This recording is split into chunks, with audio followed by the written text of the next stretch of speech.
We know sunshine when she's gone. Down, down, down. Buttons? What do you want, buddy? What's going on? Hey everyone, Oddball here with an emergency broadcast. Overwatch's satellites just caught track of a ghost recall response. Ana Amari.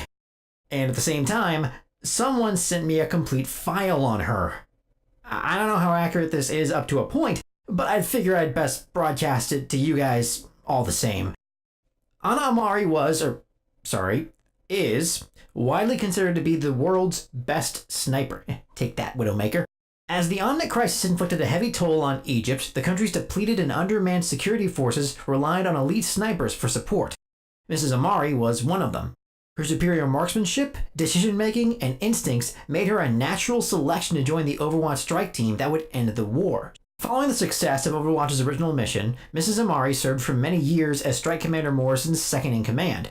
Now, despite her responsibilities in leading the organization and raising a daughter, Mrs. Amari refused to step away from combat operations. She remained on active duty well into her 50s, until she was believed to have been killed during a hostage rescue mission by the town operative known as Widowmaker. Her daughter, Fariha Amari, later joined Overwatch under the call sign of Farah. Now, according to the files I was sent, Mrs. Amari survived that encounter despite being gravely wounded and losing her right eye.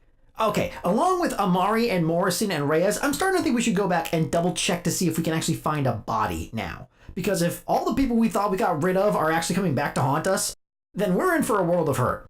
Anyway, during her recovery, she wrestled with the weight of a life spent in combat, and she chose to just stay out of the world's growing conflicts, even as things spiraled worse and worse out of control.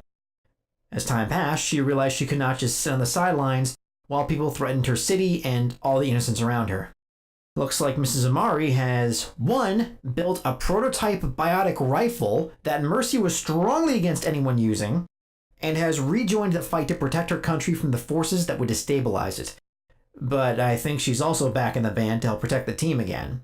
And maybe, cross your fingers here, get some long-awaited payback.